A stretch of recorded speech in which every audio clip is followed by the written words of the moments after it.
Maharani dan Kirana sedang tertawa di bawah pohon.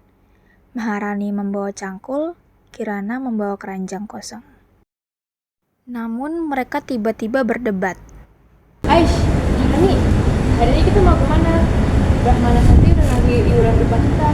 Tapi, itu tenang aja. Katanya hari ini ada pembagian gas kita. Aduh, Kirana, hidup jadi sudara tuh gak enak.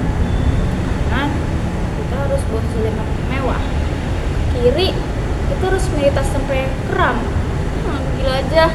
Bisa gak sih kita libur aja Sarah jadi jelata? Ngawur. Kalau libur, ntar kita reinkarnasi jadi talenan di dapur. Stop.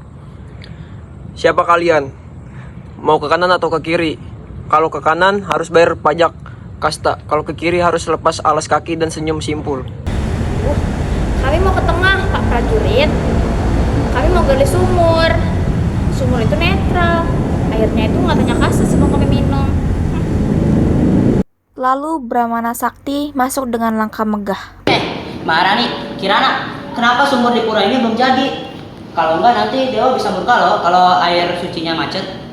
Sabar ya Brahmana, air itu sedang mengalir, disedot pakai pompa. Maksud saya dengan kesabaran. Ini tuh bukan soal ritual, tapi juga presisi. Maharani, cepat lakuin sekarang juga. Anu Gusti Brahmana, saya tuh bingung. Di sana dibilang hidup itu penderitaan, di sini dibilang hidup itu pengabdian. Saya harus menderita sambil mengabdi atau gimana sih? Iya Gusti, harga bunga melati aja naik. Cicilan kasta saya aja nunggak 2 bulan. Iya benar juga. Saya juga di sini juga bingung. Kalau ada penjahat lewat, saya harus hukum pakai hukum karma atau saya tombak aja langsung.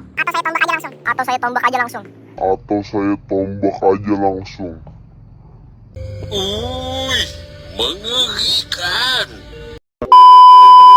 Semuanya ilusi, prajurit tombakmu ilusi, tanjaknya ilusi, gajimu juga mungkin ilusi. Maharani, kerjakan semua sekarang juga. Kalau enggak, aku kutuk kau jadi batu asahan. Tapi ada syaratnya ya.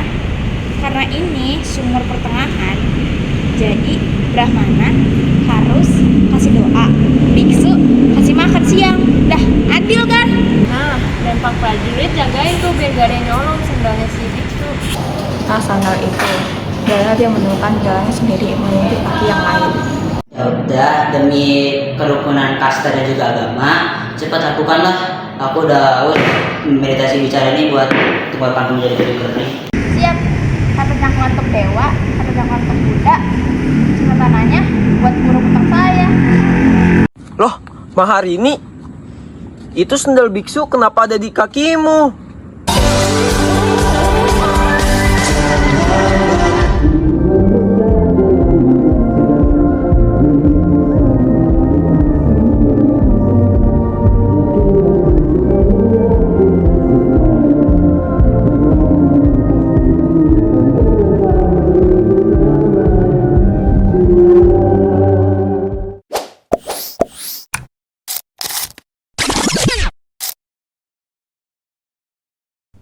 Halo semuanya, perkenalkan nama saya Felbri. Pada kesempatan kali ini saya akan menjelaskan tentang teori Brahmana. Teori ini menyatakan bahwa agama Hindu masuk ke Indonesia karena kaum Brahmana. Diundang oleh penguasa lokal untuk memimpin upacara keagamaan dan mengesahkan kedudukan raja.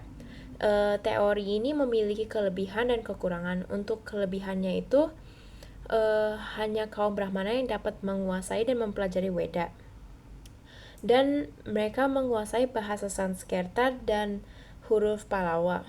Untuk kekurangannya itu kaum Brahmana tidak boleh menyeberang laut. Apabila dilanggar, mereka akan kehilangan status kastanya.